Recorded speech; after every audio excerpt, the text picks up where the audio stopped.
Welcome to the Magic Channel. All right, today we're diving into a really powerful poem called The Ballad of the Parasites by Weerathunga W Nimal. Now, what's so fascinating about it is how it completely reframes an island's history. I'm talking everything from colonization to the present day. But it doesn't tell this story through people. Instead, it uses this incredible metaphor, the life cycle of a parasite. So let's break this thing down. So, the poem kicks off not with a bang, but with seduction. You get these beautiful, almost dreamlike images, right? Silver mist, honey on their lips. It doesn't feel like an invasion at all. It's this quiet, deceptive arrival. But lurking just beneath that pretty surface is the real threat. And the poem gives it away. Cannons dressed as ships. Okay, so right from the get-go, the poem locks in its central idea, this controlling metaphor. We're about to see the whole history of this place, the arrival, the takeover, all through the lens of a parasite's life cycle. And this metaphor, it really forces you to look at the colonizers in a whole new light. They're not just conquerors in this story. They're framed as a foreign body, an infection. They show up with this fake sweetness, start draining the host of all its resources, and then, and this is key, they embed themselves so deep into the native system that you can't even tell them apart anymore. All while, just sucking it dry. And here we see a classic parasitic trait in action, right?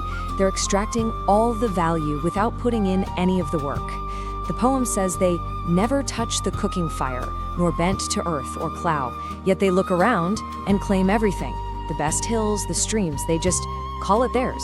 It's theirs now, just because they said so. And that initial act of just claiming things, well, it escalates and it escalates fast. This isn't just simple theft anymore. It becomes a total conversion. The parasite starts to systematically process the entire living ecosystem, grinding it all down into just one thing: abstract wealth. So how do they do that? Well, the process starts by completely reevaluating the natural world. A river stops being, a river, a source of life for the island. Its value is suddenly measured only by how much of the parasite's thirst it can satisfy. Next, they act on that new valuation. The island's ancient forests, things with incredible ecological and cultural value, are just liquidated. They're literally turned into coin, this abstract wealth that only benefits the outsiders. And the final step? This is the genius of it, in a dark way. They legitimize the whole operation. The stolen wealth gets turned into law, basically to make the theft permanent and legal. And to really lock it all down, the whole system is named divine. So now, fighting back isn't just illegal, it's a sin. This all leads to maybe the most critical turning point in the whole poem. What happens when the original parasites, the colonizers, supposedly pack up and leave? You'd think the host would recover, right? Well, here's the gut punch. The departure is an illusion. The pale flags might leave the harbor, but the exploitative system they built, the poem calls it the shadow, it doesn't go anywhere. It just changes its disguise, puts on some local cloth, and starts calling the island home, continuing the same work from the inside. So basically, the parasite has just mutated. The original foreign power is gone, yeah, but it's been replaced by this shadow, a new ruling class that looks local, sounds local, but operates in the exact same parasitic way. It's a total change of mask, but not a change of method. And believe me, the methods are identical. These new local rulers treat their own people like resources to be harvested. The poem is brutal here. Daughters are gathered like soft fruit. Sons are trained for war. And the whole island is just drained to the core, all while they're hiding behind these walls of so-called safety. From there, the poem zooms right into the modern era, and it shows us exactly how this new shadow parasite keeps itself going. And it's not just one single thing anymore. It's become this complex, collaborative network with everyone working together. And the link between the luxury of the few and the suffering of the many is made just brutally clear. The comfort of the ruling class, the velvet, the wine, it isn't just happening while other people suffer. The poem says it's literally manufactured from their sweat and tears.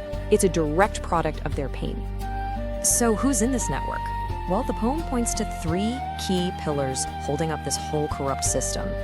You've got the rulers, who write the laws with borrowed ink. You've got the preachers, who forgive all their sins. And then you have the thieves, who manage and divvy up the stolen goods. All working together, they form what the poem calls a brotherhood of stain. And the role of the preacher here is absolutely crucial. It's a two-way street. They don't just forgive the sins of the powerful, they also turn to the oppressed and preach submission. They take this man-made systemic inequality and rebrand it as fate, something God made that you just have to accept.